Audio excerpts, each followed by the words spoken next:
Good morning, good afternoon, good evening, good night. Depending on where you are in this world, God bless you. This is Gloria White coming to you from Utah, USA. Today we're going to continue in the New Jerusalem Holy Bible, and we are in the book of Matthew, chapter 14, Herod and Jesus.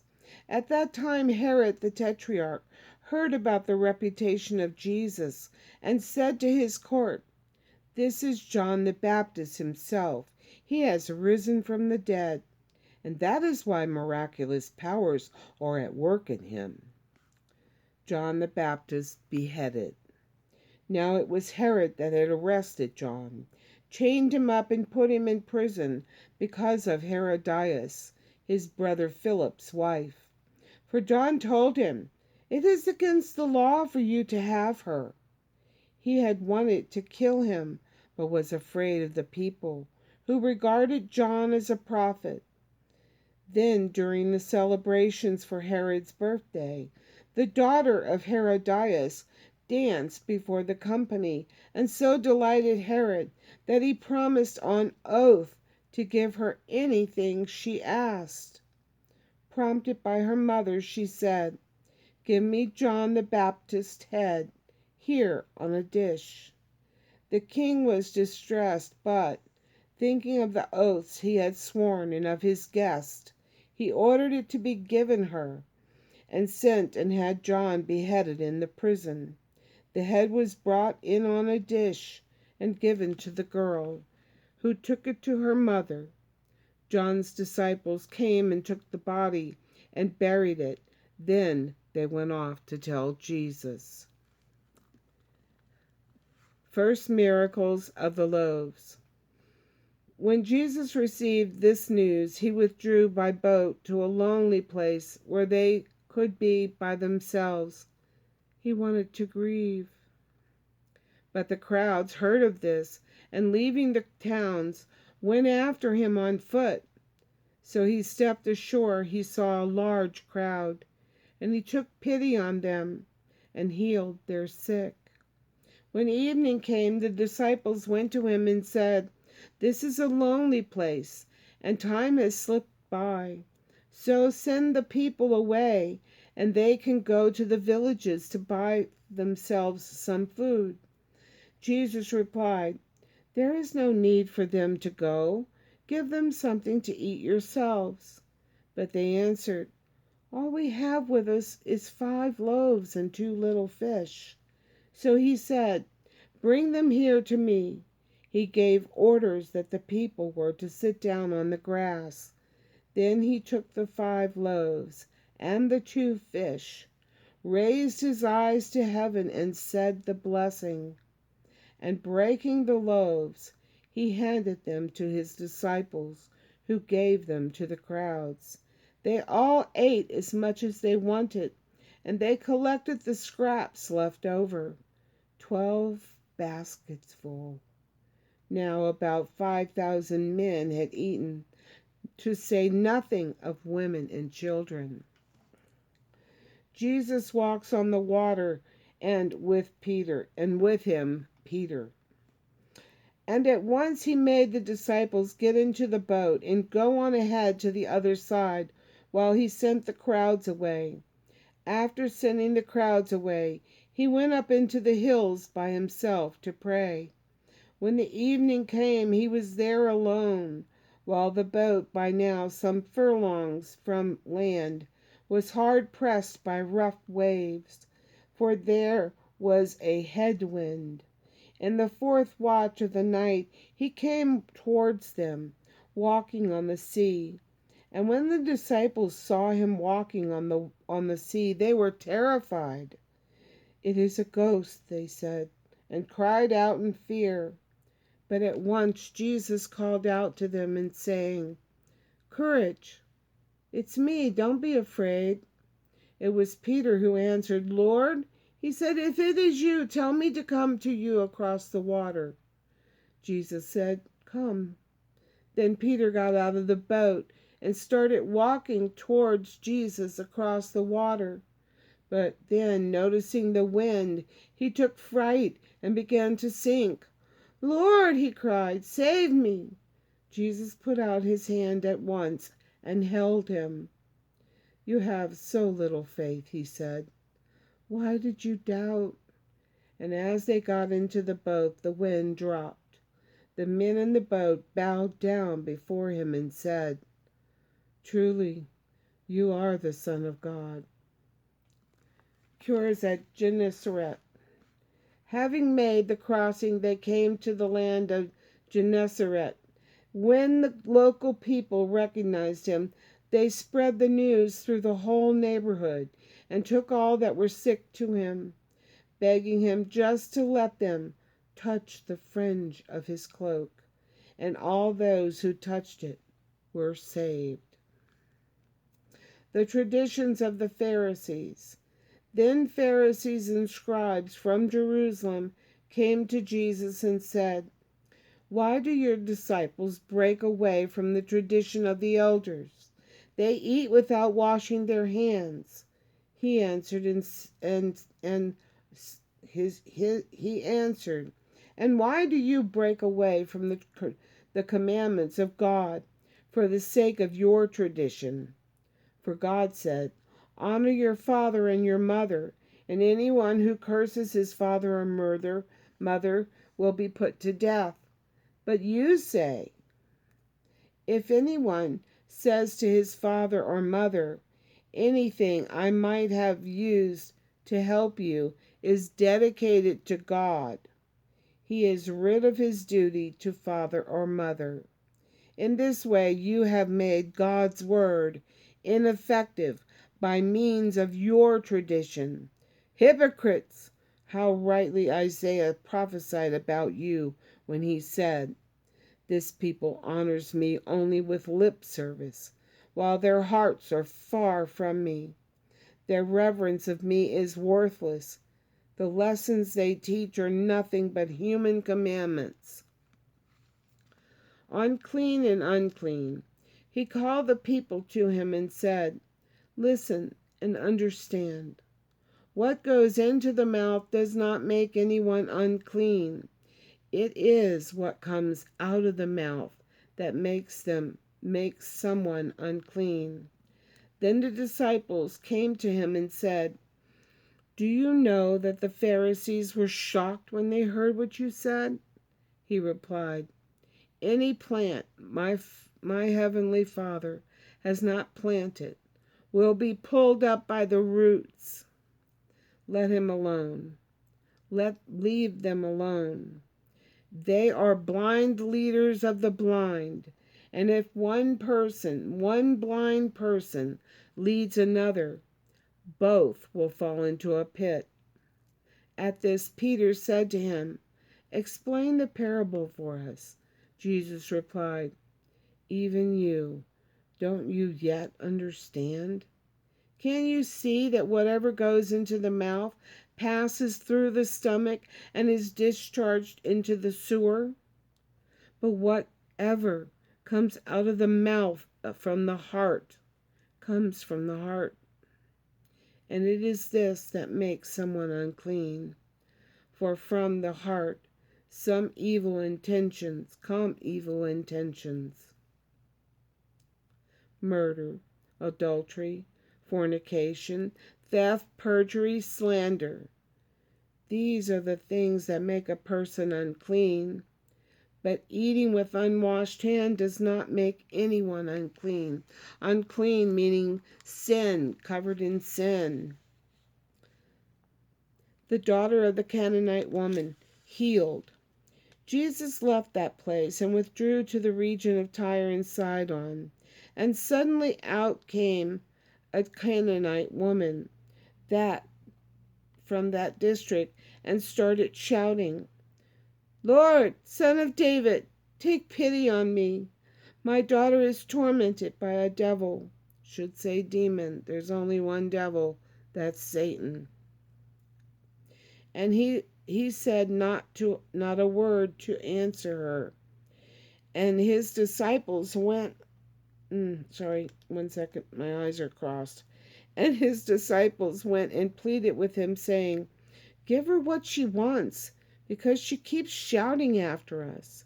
He said in reply, I was sent only to the lost sheep of the house of Israel. But the woman had come up and was bowing low before him. Lord, she said, help me. He replied, it is not fair to take the children's food and throw it to little dogs. She retorted, ah, yes, Lord, but even little dogs eat the scraps that fall from their master's table. She's recognizing him as her master. Then Jesus answered her, woman, you have great faith. Let your desire be granted. And from that moment, her daughter was well again. Cures near the lake. Jesus went on from there and reached the shores of the lake of Galilee, and he went up unto the mountain. He took his seat, and large crowds came to him, bringing the lame, the crippled, the blind, the dumb, and many others. These they put down at his feet, and he cured them. The crowds were astonished to see the dumb speaking, the cripples whole again, the lame walking, and the blind with their sight. And they praised the God of Israel. Second miracle of the loaves. But Jesus called his disciples to him and said, I feel sorry for all these people. They have been with me for 3 days now and have nothing to eat. I do not want to send them off hungry, or they might collapse on the way.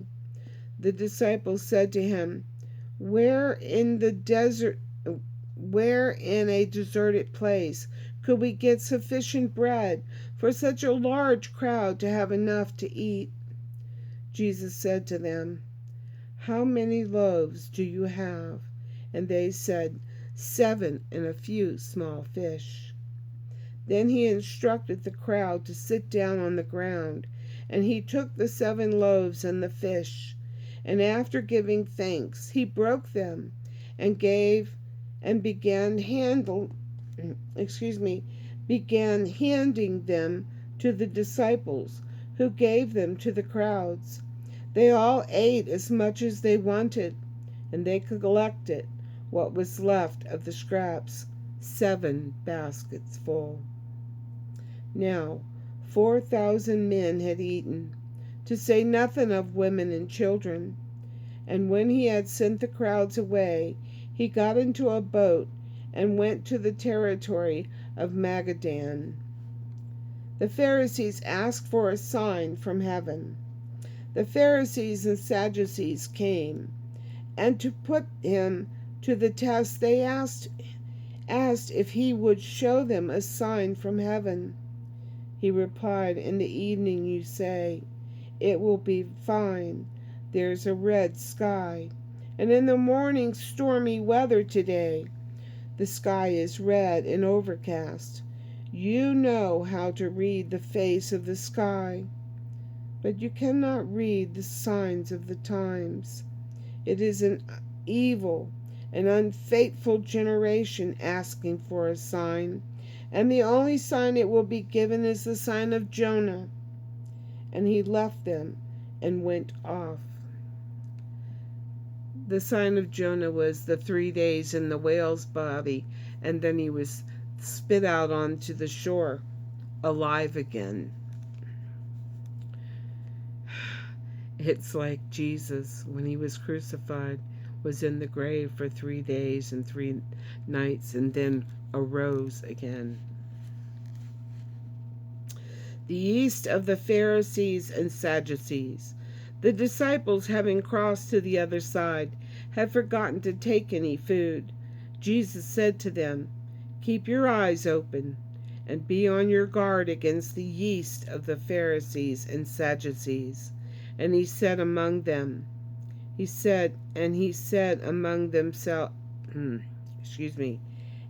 they said among themselves, It is because we have not brought bread. Jesus knew it, and he said, You have so little faith. Why are you talking among yourselves about having no bread? Do you still not understand?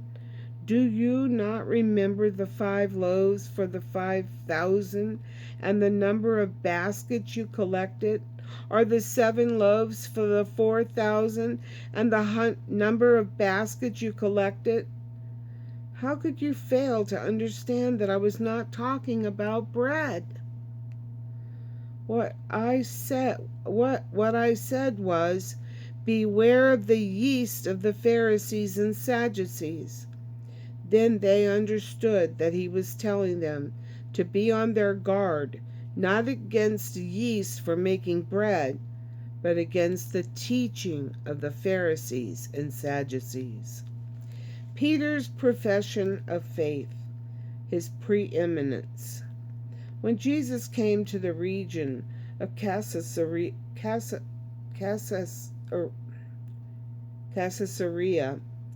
Philippi, he put his question to his disciples: "Who do they say the Son of Man is?" And they said, "Some say John the Baptist, some Elijah, and others Jeremy or one of the prophets. But you," he said, "who do you say I am?" Then Simon Peter spoke up and said, "You are the Christ, the Son of the living God." Jesus replied, "Simon, son of Jonah, you are a blessed man, because it was no human agency that revealed this to you, but my Father in heaven.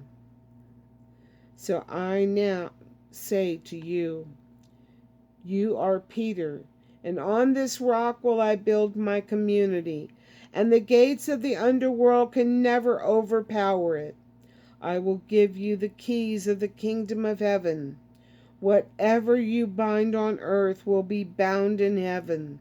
Whatever you loose on earth will be loosed in heaven." Then he gave the disciples strict orders not to say to anyone that he was the Christ.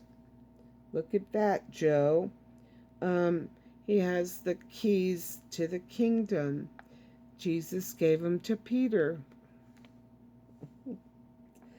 First prophecy of the Passion. From then onwards, Jesus began to make it clear to his disciples that he was destined to go to Jerusalem and suffer grievously at the hands of the elders and chief priests and scribes, and to be put to death, and to be raised up on the 3rd day. Then, taking him aside, Peter started to rebuke him. "Heaven preserve you, Lord," he said. "This must not happen to you."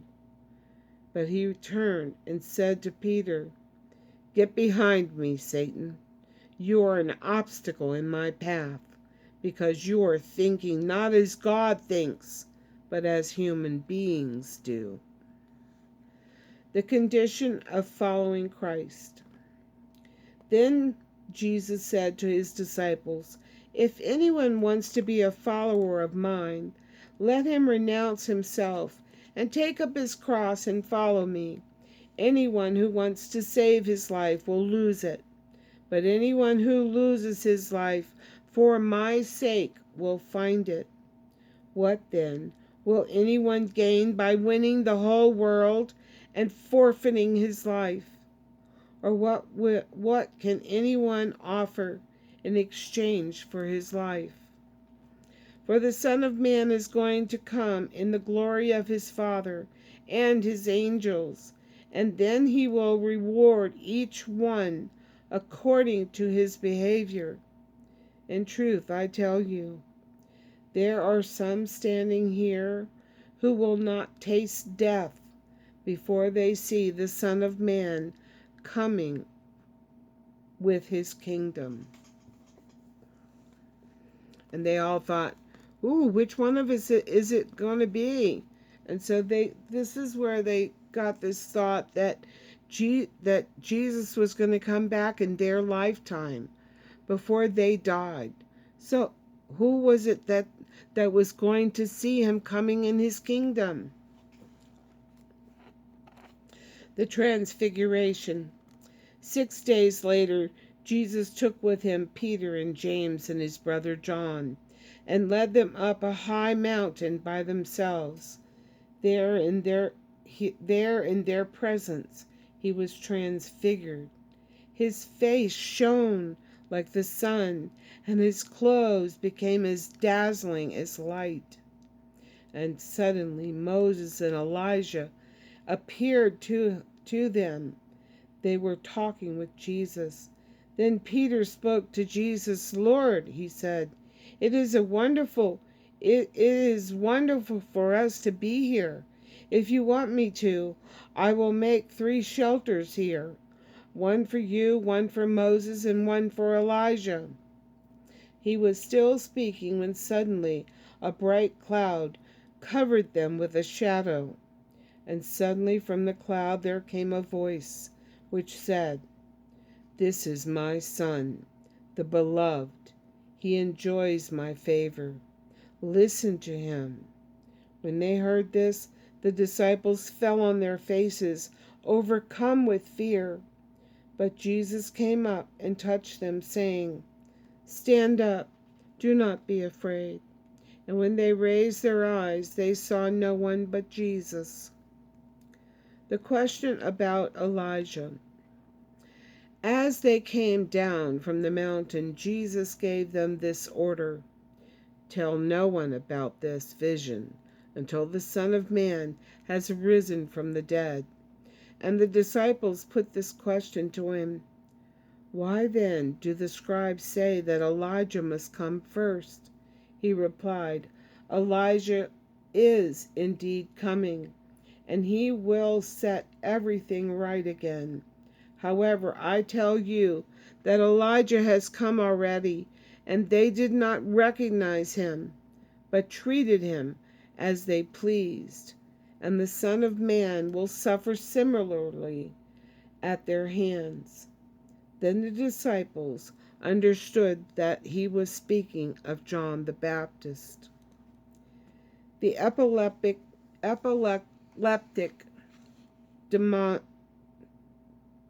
demonic. As they were rejoining the crowd, a man came up to him and went down on his knees before him.